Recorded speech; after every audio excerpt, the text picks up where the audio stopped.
Ada yang lupa? Apa? Ada deh. Apa? Nanti aja. Yang paling pasti kita nggak akan lupa setiap harinya di jam yang sama. Ya. Hanya ada di JTVR. Acara apa? Sahur bareng Gus Miftah. Ayo Gus, tambah barokah. Nah, ke Mekah beli apokat. Cakep. Mudah-mudahan seluruh para jamaah tambah sehat. Amin. Sudah pada sahur semuanya? Masya Allah, sampai setengah mikir. Antara sahur sampai makan beda tipis ya. Alhamdulillah. Alhamdulillah. Kapan ya? Bingi kok ya aneh. Iya, iya, iya. Gitu ya. Oke, yang paling pasti sekarang ini mumpung masih ada kurang lebih 45 menit ya. Iya. Menjelang si saat yang suka azan ya. Betul. Ya. Nah, itu makanya pemirsa buru-buru aja sekarang bisa mungkin ya masak-masak tipis, Ya. sahur. Nah, kemudian masak tipis. Berarti masak kaos kaki gitu. Nggak masak-masak Tipis. tipis tuh ya Baik. yang sekiranya nggak terlalu Mudah. berat. Ah, Nggak ah. terlalu berat. Oh, berarti Berat. masak styrofoam. Masa waktu. Maksudnya tuh nggak terlalu gede gitu loh. Cilik-cilik. Cili-cili air. Cili-cili sampai meneng Ya, ya. ya krengsengan neker ya. Nah, kalau misalnya masak masih keburu loh. Loh, ternyata bumbuku ini belum ada. Oh, iya. Jangan sampai namanya motor, mobil mau pergi ke tempat tukang sayur Bener. menjelang gini habis. Lah dingenekne ora kena tiba entek. Ngono kan deh. Kok Nggak api, bisa. kok api suaramu timbang kenal pote. Ini kenal apa apa mengguk jadi. Kan habis Oh, dipaksa-paksa. iya, iya. Makanya pastikan bahwa tadi malam itu sudah pergi kemana? Ke Pertamina Pertamina Energizing Energizing You.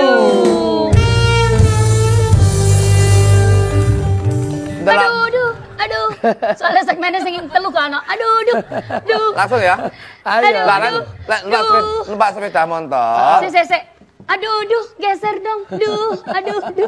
Kalau jedinge. Aduh. Hei, ojo rono. Jedinge kalau. Tapi jangan lupa, Iya. kalau nanti kita kena lambung, Iya, tetap. Tapi tetap kita selalu mengimbau kepada pemirsa yang ada Yang di rumah.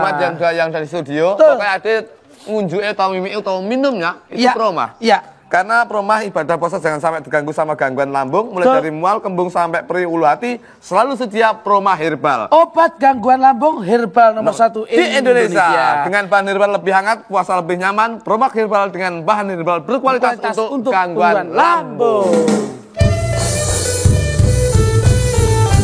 Nah, ngomong-ngomong, kamu sudah. Aduh. Enteng. Jadi sebar kok jeding ke toilet enteng. Enteng, habis minum proma tadi. Oh, minum proma. Oh enggak sih kira-kira di antara dosa dan ampunan itu apa? Dosa dan ampunan. Dosa Di dan tengah-tengahnya. Ya kita kalau punya dosa harus minta ampunan. Di antara dosa dan ampunan tuh. Barge dosa minta ampunan. Kaiso.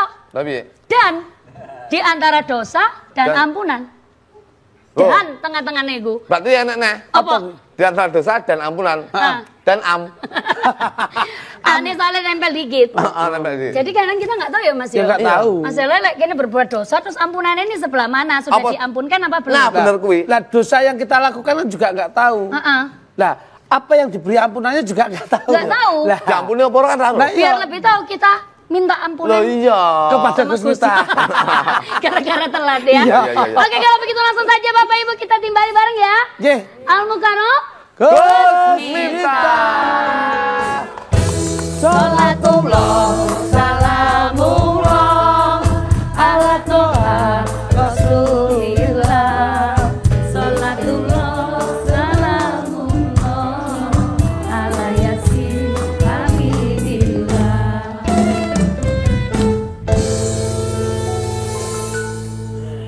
Assalamualaikum warahmatullahi wabarakatuh. Waalaikumsalam. Alhamdulillahil qail bismillahirrahmanirrahim. Qul ya ibadiyalladzina asrafu ala anfusihim la taqnatu mir rahmatillah. Innallaha yaghfirudz dzunuba jami'a innahu huwal ghafurur rahim. Al-ayah amma ba'du. Para pemirsa sahur bareng Gus Miftah di studio dan di rumah rahimakumullah. Ini Ramadan, kita akan berbicara tentang dosa Dan ampunan. dan ampunan. Peluduk, Dalam dosamu yang paling gede apa boleh? ngapusi, Pak. Allah tenane. Masa mau ngapusi tok? Kalih ngapusi. Ning guyangan ki ora gede apa? Lagi ngapusi bojo kula berarti guyangan. Kula ngaku kerja tapi ning guyangan iku, Pak. Lah kowe apa, Dik? Dosa paling gede nggih ngapusi. Ngapusi apa? Ngapusi bojo kula. Budal nggih bareng kali niki. Itu namanya dosa berjamaah. Kuwi ngono kuwi lak dosa berjamaah ngono ki dosane sing paling gede sapa? Sing paling Nggih. gede nggih sing imame no pimpinane. Sing ngajak. Nggih. Nggih mboten lho, nggih sing ngetutne lho. Lho, lah nyapa? Yo sing ngajak. Lho tapi kan sing WA awakmu. Lho Lah lah gayane wong si klothok ki WA si Kledik lho. nggih. Ayo ning guyangan. Dijawab, "Moh, dosa." Wis ta ayo mangkat. "Moh, dosa." Sing bayari aku, orang ngomong kan mau. Hei. Katane nggih muni ngeten barang apa? Kula muni dosa. Kula kan tak wedi jawab. kula dosa. Lah kok ni itu sing nanggung aku ngono. Dosane napa tenan iku saged ditanggung, Mbah, dosane? Apakah dosa itu bisa ditanggung? Yang pertama adalah pengen saya sampaikan al-insan mahalul khata' wan nisyan. Manusia itu tempatnya salah dan lupa. Kemudian kullu bani adama khata'un wa khairul khata'ina tawwabun. Setiap anak Adam itu pasti punya salah. Dan sebaik-baik orang bersalah itu adalah bertaubat. Maka hari ini saya cukup marah sebenarnya beberapa waktu yang lalu itu sebelum Ramadan itu viral. Seorang perempuan makan daging babi, ngakunya muslim makan daging babi dan diposting. Bahkan ketika mau makan babi itu tes kriuk kulit babi itu, dia sempat mengucapkan Bismillahirrahmanirrahim. Dia mengatakan apa? Ini urusan pribadi saya. Saya bilang, kamu mau bermaksiat itu urusan kamu. Kamu mau nguntal daging babi, mau makan teman, mau makan anjing, aku nggak ada urusan. Tetapi ketika sudah masuk wilayah medsos, diposting, itu domainnya adalah domain publik. Tentunya apa? Ini sangat menyinggung bagi kami umat Islam. Kenapa? Karena keharaman daging babi sebagaimana Allah sampaikan dalam surat Al-Maidah ayat 3 itu kan mutlak. Walhamal khinzir. Ini termasuk yang dihurimatkan oleh Allah, yang diharamkan oleh Allah. Nah, maka gak ada orang yang bisa menjamin dirinya terlepas dari perbuatan dosa sehari pun. Gak ada. Kenapa? Karena manusia gak ada yang maksum. Maksum itu apa? Terjaga dirinya dari perbuatan dosa. Dan yang maksum itu hanya satu. Siapa? Baginda Rasulullah Muhammad Sallallahu Alaihi Wasallam. Kalau Nabi Muhammad itu maksum. Kalau keluduk, mesum. Ketok. Dan semua panca indera kita itu berpotensi berbuat dosa. Mata, setiap hari deh, mata berbuat dosa. Kalau ibu-ibu melihat saya hanya sekedar, wah, Gusti Allah itu maha indah dengan segala ciptaannya. Wah, subhanallah itu. Hanya sekedar mengagumi ciptaan Allah. Itu tentunya berpahala. Karena orang beriman itu ciri-cirinya. Kalau kita baca dalam surat Al-Anfal ayat 2. Apa? Innamal mu'minuna ladina idza dzukirallahu wajilat qulubuhum wa idza tuliyat alaihim ayatu zadathum imanan. Termasuk ketika kita mengagumi ketampanan, kecantikan, itu kalau diniatkan mengagumi keakbaran Allah, zadathum imanan, imannya akan bertambah. Maafi muskilah, gak ada masalah. Tapi kalau ibu-ibu melihat laki-laki muncul nafsu dan berlebihan, itu jatuhnya adalah maksiat dan dosa. Mata kita gak bisa terlepas dari dosa. Telinga kita sama, sering digunakan untuk mendengar gunjingan.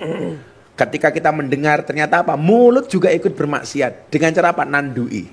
Tonggone ngerasani kancane, seharusnya apa? Seharusnya mengingatkan ketika telinga mendengar. Tapi yang terjadi apa? Mulut malah nambah-nambahi. Maka saya bilang, sahabat baik itu bukan sahabat yang menjelekkan antara satu dan yang lainnya, tapi menjelekkan orang lain bersama-sama. Ini, mulut bermaksiat, telinga bermaksiat, tangan bermaksiat. Sampai kemudian kita diingatkan oleh Allah, tangan, kaki, badan, bahkan hati semuanya bermaksiat. Sampai kita diingatkan oleh Allah dalam surat Yasin, al-yawma nakhtimu ala afwahihim wa tukallimuna aydihim wa tasyhadu arjuluhum bima kanu yaksibun. Satu hari di mana mulut terkunci, tangan berbicara, kaki menjadi saksi atas apa yang kita perbuat. Semuanya artinya apa? Akan ada pertanggungjawaban dari semua dosa yang kita perbuat. Pertanyaannya adalah, adakah ampunan Allah? Kita akan kembali setelah yang satu ini. Setelah yang satu ini kita kembali di mana? Sahur bareng Gus Miftah. Ayo dulu nambah barokah. Kita kembali. Ayo sahur, sahur, sahur, sahur, sahur. Ayo sahur. Ayo sahur, sahur, sahur, sahur, sahur. Kafe jolali do sahur.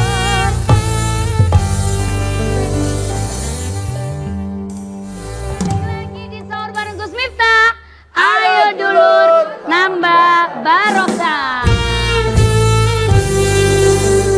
Masak sudah makin barokah.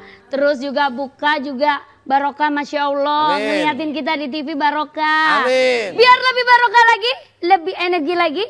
Hai Bapak Ibu. Hai. Kalau beli bensin kemana sih? Pertamina. Iya, ke Pertamina. Energizing you.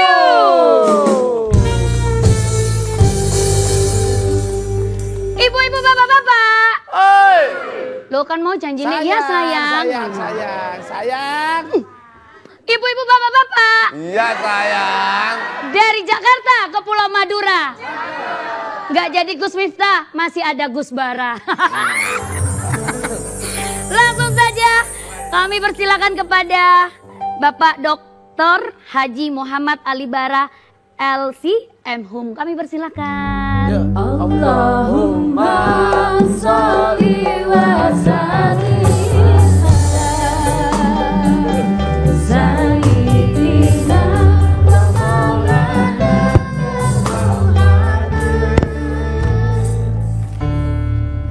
Kita kedatangan tamu istimewa, anak muda tapi generasi pemimpin bangsa. Insya Allah. Yang membedakan mereka berdua dengan Gus Bara apa, Nduk? Napa nih, Pak? Kan apa, Bah? Ya, nasibe.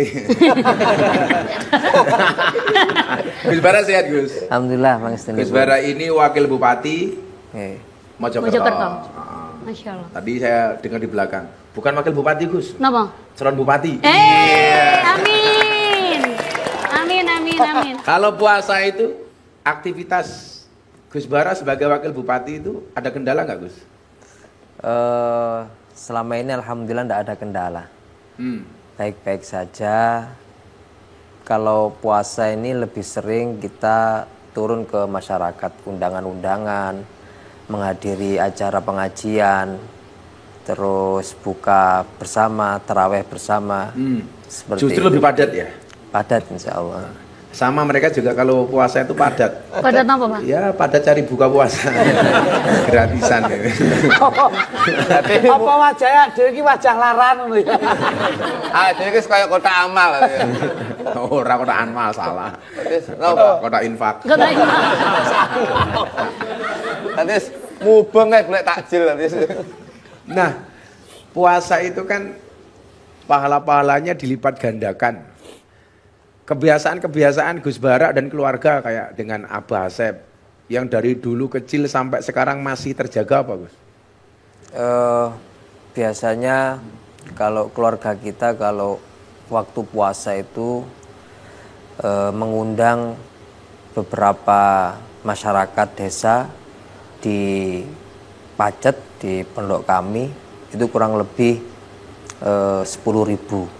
10.000 untuk 10.000 untuk kemudian buka puasa bersama, terus sekaligus memberikan bingkisan untuk mereka. 10.000 orang. 10.000. Niku sakit ditambahi 1.000 doang itu sakit. 10.000 dua. 10.000 dua. Jadi saya tak ikut dengar iku.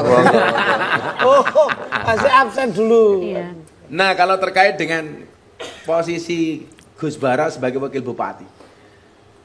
Biasanya kan kalau anaknya kiai itu kan masa depan pengganti kiai bapaknya. Iya. Kenapa pilihan Gus Bara kok jadi wakil bupati? Itu keinginan sendiri atau dawuh dari Abah itu?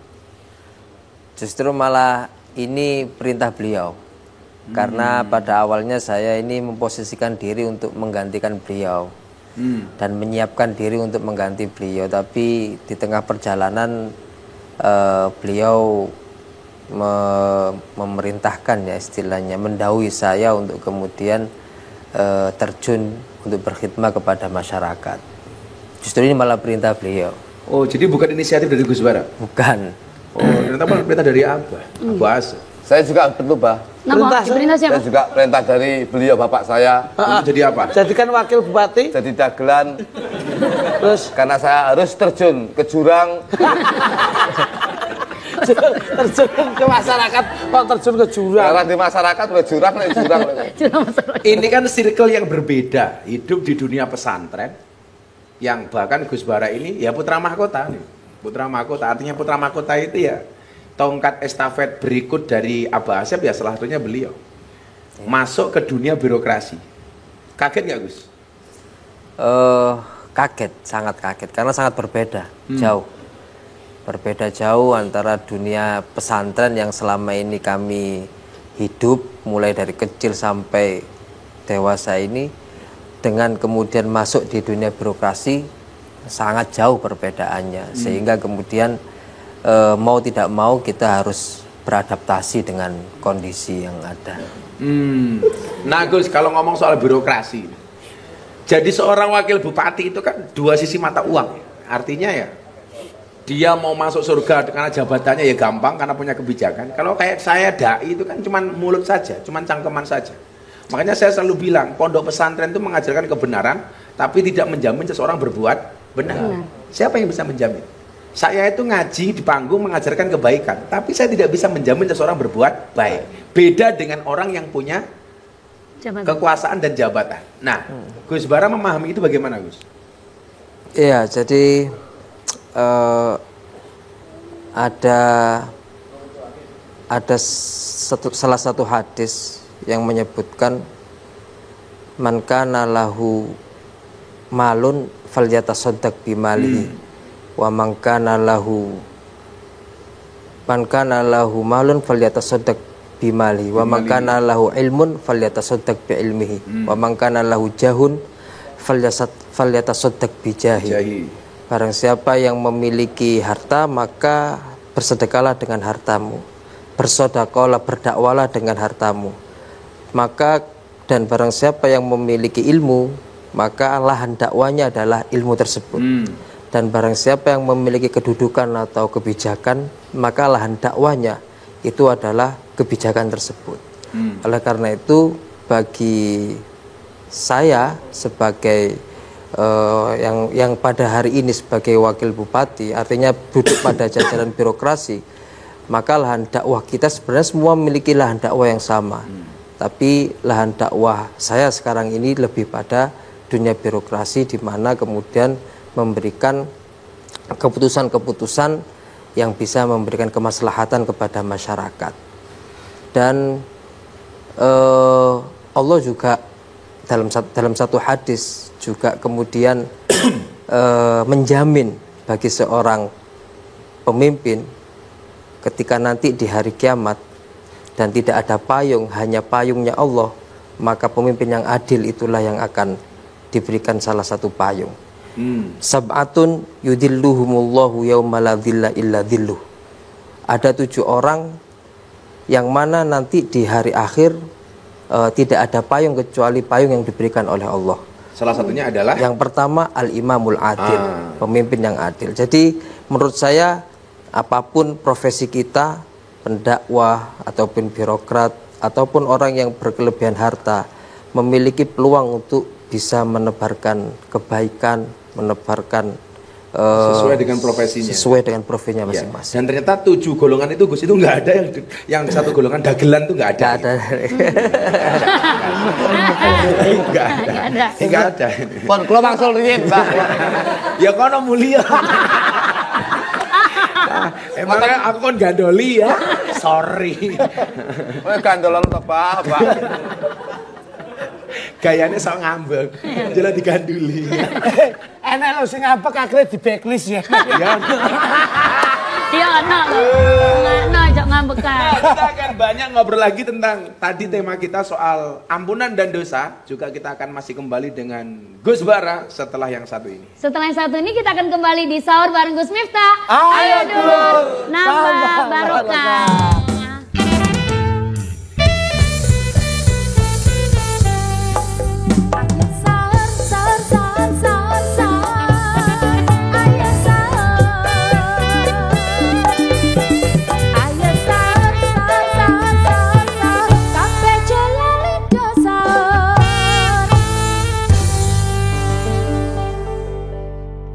Kita kembali di sahur bareng Gus Miftah. Ayo dulur, tambah barokah.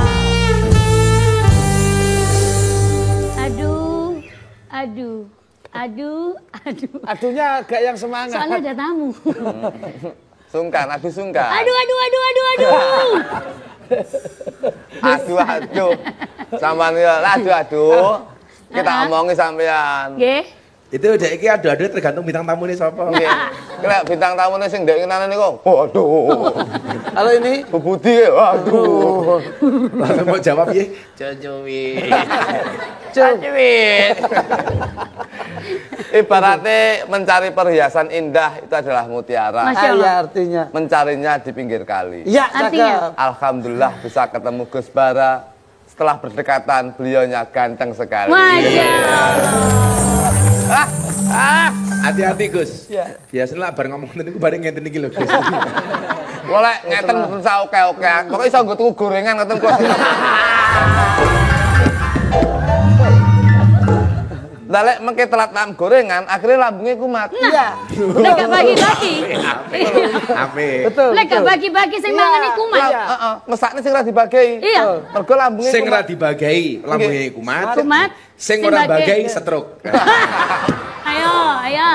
Lek stroke ora mboten ngerti obate, tapi lek lambung ora obate. Kalau lambung obatnya apa? Lek Mas? lambung kuwi obate Promak. Promak. Karena Promak herbal dengan bahan herbal berkualitas untuk gangguan lambung. Jadi, aku kira pengen dadi pejabat ora pengen belas sih. Lah napa, Pak? Kenapa, Pak? Ya ki mau lho. Pripun? Wedi korupsi, wedi maling ngono.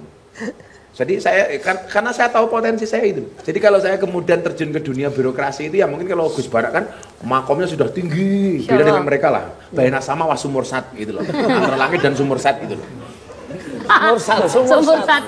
Tapi walaupun saya sumur sat, saya juga nanti tahun 2024 insya Allah akan mencalonkan juga. Mencalonkan jadi apa? Juru kunci. Iki kula pun mulai kampanye Gak nih. percaya bang, umpama nyalke juru kunci man kadere bah, Ragil milih. tim suksese, Sinten? mayite demo. Jadi saya itu kan termasuk orang yang tahu potensi diri saya sendiri. Karena man arafa nafsahu faqad arafa rabbahu. Barang siapa tahu dirinya berarti dia tahu Tuhannya. Saya itu sampai ini masih gemang Gus. Saya ada beberapa tawaran dari partai politik. Bahkan ada 2 partai politik yang minta saya jadi ketua umum. Ketua umum. Yang satu partai ya, Gus udah jadi ketua umum partai deh. Kita support, Gus kita butuh dana berapa? Saya sama sekali nggak minat. Saya bilang nggak usah lah. Udahlah Gus ayo, kita juga berjuang. Tapi saya sepakat bahwa orang baik itu harus tahu politik. Orang baik harus terjun kepada politik. Kenapa? Karena kalau orang baik itu anti politik, maka politik akan dikuasai oleh orang jahat, betul? Betul. Makanya saya dukung Gus Bara ini untuk berada di dunia itu, gitu loh, di dunia itu. Orang baik, pripun saya nih Bagus. Orang baik harus care dengan politik, harus masuk ke dunia politik. Nah, kenapa? Karena kalau orang baik tidak terjun ke dunia politik, maka politik akan dikuasai oleh orang jahat. Dan saya berharap Gus Bara itu Allah utus sebagai orang baik yang terjun di dunia politik. Amin. Masya Allah, Amin. Minta kenapa weh, minta kenapa Gus Bara? Ya nanti partainya nggak usah angel-angel. Kalau saya juga ada partai juga. Partai Apa apa? partaimu? Hanoman. Lo kok iso Hanoman? Hanoman itu memperjuangkan hati nurani seniman. Iya. Seniman toh? Nggih. Bukan kameramen kan? Dan Nanti Saya kita sebenarnya juga punya partai, Le. Kenapa? Tapi kemarin saya daftarnya KPU nggak lolos. Lah napa, Pak? partainya apa? Kepanjangannya bagus, singkatannya nggak diloloskan sama KPU. Napa niku, Pak? Partai Ekonomi Lemah Indonesia. Lho, saya lho niku. Wah, api. Mengangkat ekonomi. Kan partai itu kan ada disingkat. Iya. Partainya opo, dawa, disingkat Iya. menjadi opo. Iya. Ya. Partai ku wapi, Lah, nggih. ekonomi lemah Indonesia. Tapi singkatannya sing ditampa karo KPU. Partai Ekonomi Lemah Indonesia. Oh. Bocone. Lah niku macane priya pelem. Wis singkatane masalah, lambangnya yo masalah pisan. Lah niku Lambangnya betul sah. Gus, Gus. Anu mawon, kula usul lambang kula mawon niku. niki ngadeg. Kula ngadeg dicor ngoten tapi. Ora lambangnya ra kuwi. Pripun? Lato-lato. Coba tanya-tanya sama Gus Bara. Nggih, Gus Bara. Saya sebagai seniman Mungkin juga bisa mewakili dari mewakili kalangan seniman Mojokerto lah. Kadang-kadang pemerhati dari Budaya. itu kadang-kadang kurang diperhatikan dari kepemerintahan itu, cara memperhatikan seniman itu dari penjenengan das pundi Gus. Halah ngomongnya jelo ditanggap. Ayo. Enggak ngomong langsung Gus, mbok kula ditanggap. Jangan. Berarti kowe mbok ngopo? Kalem-kalem to. Ngeten. kan budaya dengan agama Mengke lek kula selaras. Lah nggih, mengke lek kula langsung tak kowe dikira kula butuh tenanan. Nah, Padahal kula iya ngoten. Pripun niku Gus? derek Gus. Tanggapan Tentang Pak budaya, Wakil Bupati tentang tentang budaya budaya. dan budayawan nih. Ya. Nggih, alhamdulillah kalau sekarang di Kabupaten Mojokerto pemberdayaan kepada budayawan sudah mulai masif, khususnya ketika setelah pandemi Covid niki. Sehingga kemudian undangan-undangan kepada seniman dan budayawan itu semakin banyak. Di pemerintahan juga ketika ada event juga kita pasti mengundang para seniman dan budayawan. Tapi sebenarnya ada yang lebih urgent juga, kita harus memfasilitasi profesi mereka. Di Mojokerto ini masih belum ada. Kalau di Surabaya kan ada Balai Pemuda. Di Jakarta juga ada Taman Ismail Marzuki. Nah, di Mojokerto ini yang belum ada. Mungkin ke depan kita bisa membuat seperti tempat Balai Pemuda atau Taman Ismail Marzuki untuk para seniman dan budayawan di Kabupaten Mojokerto. Terima kasih, matur nuwun. Itu jan seniman diwadahi tenanan Mbak. Kadang-kadang itu kan seniman itu mempunyai napa niku kebisan tapi tidak ada wadahnya kadang-kadang untuk latihan. Tapi kalau yakin Mojokerto niku setiap kali hari jadi wayangan kok Gus mriko. Masya Allah. Saya sudah 10 kali diundang di kabupaten ya. Ya. Nah, jadi apa? Tapi masih 2. Apanya? Yang 8 rencana nanti nyusul ya Gus. Ya. Bagus ya.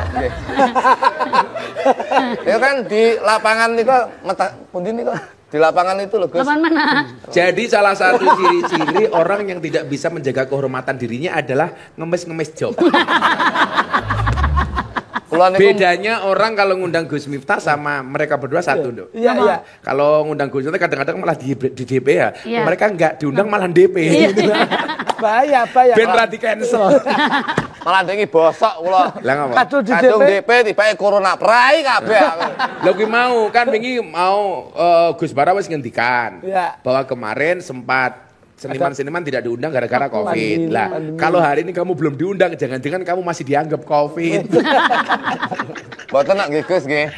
Alhamdulillah. Benjang menapa timbali ketika Gus.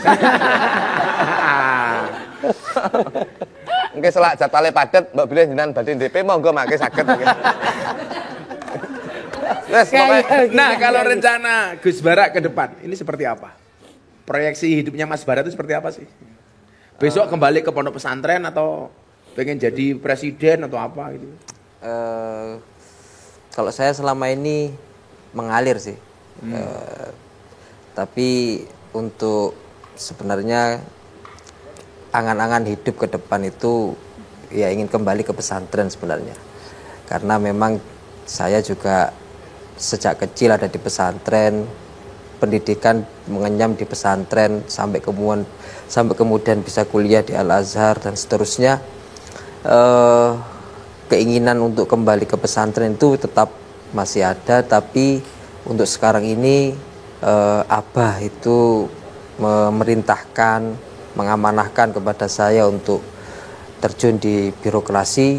Maka insya Allah lah mohon doanya Gus agar bisa menjalankan amanah ini dengan penuh tanggung jawab. Amin. Amin, amin, Jadi amin, berjuang di medan itu. Amin. Cuman kita mau manusia biasa, mau dagelan, mau kiai, mau pejabat, semuanya kan berpotensi dosa. Ya. Nah, maka sebelum kita break, saya bacakan satu ayat terkait dengan ini.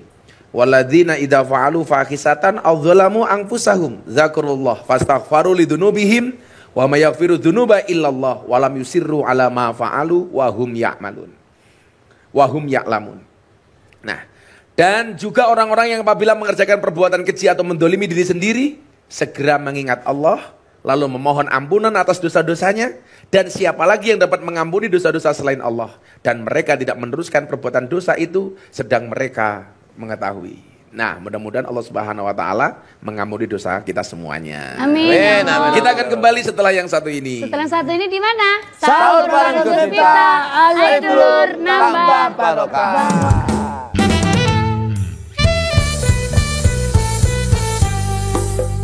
Ayo sahur, sahur, sahur, sahur, sahur.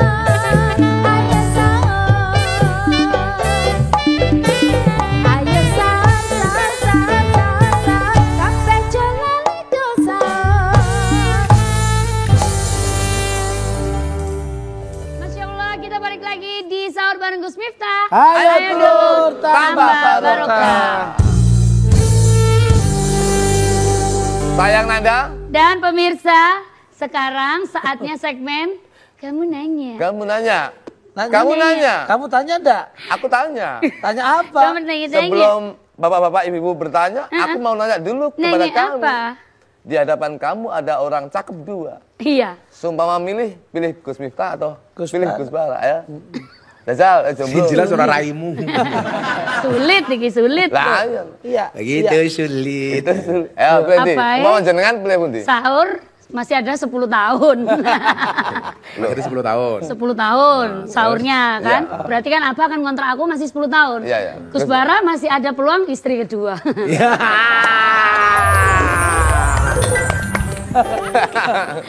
Kamu begitu bilang gitu, kakinya Gus Bara terus gini-gini.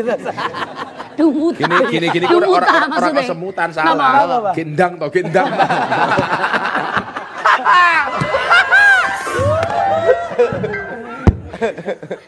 Berarti aku ada peluang jadi Istri kedua. ya berarti aku ada peluang juga. Peluang Jadi apa? apa? Jadi sopirnya. Oke, kita ke penanya. Bapak, Silakan. monggo. Bapak. Assalamualaikum warahmatullahi taala wabarakatuh. Waalaikumsalam warahmatullahi wabarakatuh. Mohon izin bertanya kepada Gus Miftah. Jadi gini Gus, kami semua sering mendengar istilah bahwasanya fitnah itu lebih kejam daripada pembunuhan. Nah, mungkin esensinya adalah dosa dari perbuatan fitnah itu lebih besar dari dosanya perilaku pembunuhan.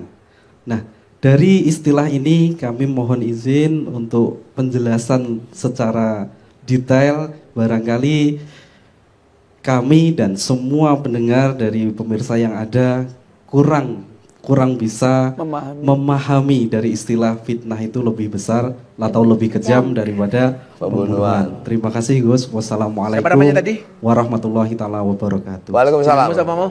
Mas Eko Suhartoyo Gus. Mas Eko. Eko. Mas Eko. Jadi begini Mas Eko. Al fitnatu asyaddu minal qatl. Fitnah itu lebih kejam daripada pembunuhan. Kalau mereka jelas beda. Fitnah itu lebih kejam daripada fitness. Fitness. Nanti kalau capek pakai Fit Mini. Fit Hotel. Loh, Fit Mini. Pit. Kenapa dikatakan fitnah itu lebih kejam daripada pembunuhan? Kalau kamu membunuh satu orang, yang mati cuma satu orang itu toh. Tapi kalau kamu melakukan fitnah, akan bisa terjadi banyak pembunuhan. Berangkat dari fitnah. Kamu membuat propaganda dengan mulutmu memfitnah orang lain. Kamu memfitnah saya. Mau mana? Kamu mengatakan kepada saya, Gus Bara itu sama Gus Miftah begini. Kira-kira mohon maaf, ketika fitnah itu terjadi, yang nggak terima kan bukan saya toh. Berikut pengikut saya, santri saya, jamaah saya. Akhirnya yang terjadi apa? Akhirnya yang terjadi kita ngeruduk omai Gus Bara. Begitu Gus Bara kita geruduk, penderek Gus Bara juga nggak terima. Itu berangkat dari mana? Dari fitnah. Jadi kalau saya membunuh si kelutuk, ya si mati mau kelutuk tok. Langsung mawon, Pak. Langsung. Jare duet. Kowe iki yo kontraknya 10 tahun. Pira? 10 tahun. Ya nek sik urip. Ya lek arep mak. Apa kamu? Insyaallah Allah ngedeni. Nanda klinik luduk 10 tahun masih di sini lah. Iya. Sing beda mung kameramene. Ya kita arep mati joki lengo metu urip nek.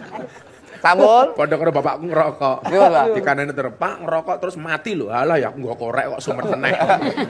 Jadi karena efeknya, dampak fitnah itu jauh lebih besar daripada pembunuhan itu. Ya, kan banyak kasus peperangan di dunia itu sebenarnya cuma karena fitnah-fitnah sesama pemimpin dunia saja.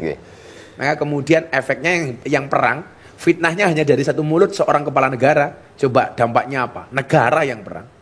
Negara yang perang. Seperti hari ini perang Rusia dan Ukraina yang tidak pernah berakhir. Itu kan fakta sebenarnya kenapa mereka perang kan nggak ada yang tahu.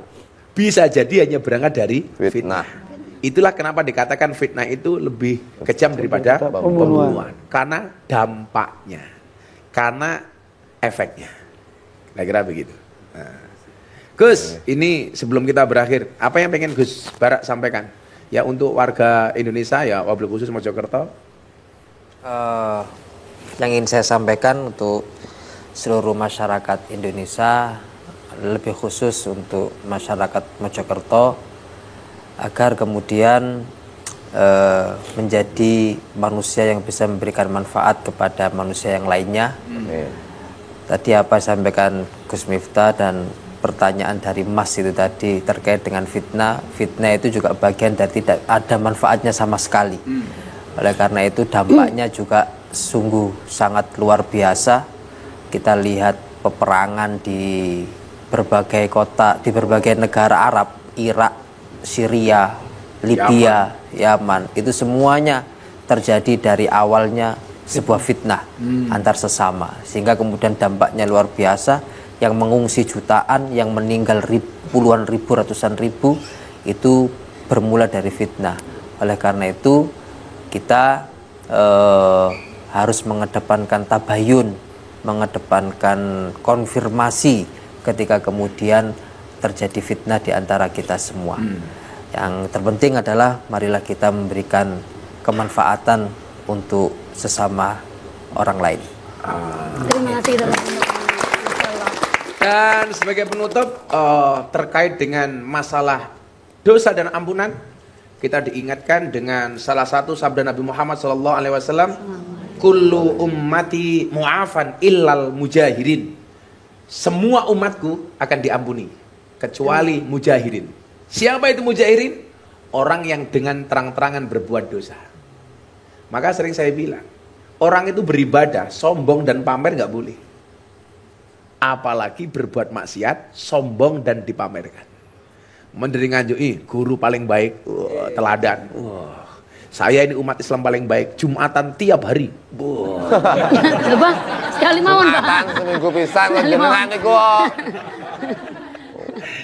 Makanya barang siapa sholat Jumat di hari Sabtu, berarti dia termasuk orang yang sesat, ya. Ingat-ingat. Makanya ini ngomong bulan Ramadan, perbanyak amal, nggak usah dipamer-pamerkan, ya. Kayak kalian saya kasih tahu mau Ramadan banyak ziarah kubur. Coba ziarah kubur. Jangan orang ziarah di kubur, nggak boleh. Gitu loh. Nah, artinya apa? Mumpung bulan Ramadan ini ampunan Allah begitu besar, maghfirah Allah begitu besar. Maka saya sering mengatakan bisa jadi doamu, bisa jadi dosamu sebesar kapal, tapi ingat ampunan dari Allah lebih luas dibandingkan lautan. Amin. Dan bagi Anda yang merasa melihat orang berdosa, ingat jangan pernah menghina pendosa seolah-olah kita tidak pernah berbuat dosa. Sekali lagi mudah-mudahan dosa kita diampuni oleh Allah Subhanahu wa Amin ya Allah. Amin. Mari kita niatkan untuk berpuasa hari ini dan mudah-mudahan puasa kita diterima oleh Allah. Amin. Bismillahirrahmanirrahim. Bismillahirrahmanirrahim. Nawaitu soma ghadin an adai fardi syahri Ramadana hadhihi sanati imanan wahtisaban fardhan lillahi ta'ala. Terima kasih sekali lagi Gus Bara, terima kasih. Gus Bara, terima kasih. Sama. Ibu-ibu. Bisa naik toh. Tak kemayu. Kamu habis gigit nyamuk ya? Iya. Jadi kata. Ke Pulau Madura membawa Yuyu. Gus Bara, I'm gonna miss you. Terima kasih sekali lagi untuk Hotel Novotel Samator Surabaya Timur, 4-star hotel that makes every moment matter, dan juga Terima kasih juga kepada Proma dan terima kasih juga kepada Pertamina. Energizing You. Insyaallah kita akan jumpa lagi besok, masih tetap dalam acara Sahur bareng Gus Miftah. Ayo dulur, nambah barokah. Assalamualaikum warahmatullahi wabarakatuh. Waalaikumsalam warahmatullahi Selamat berpuasa.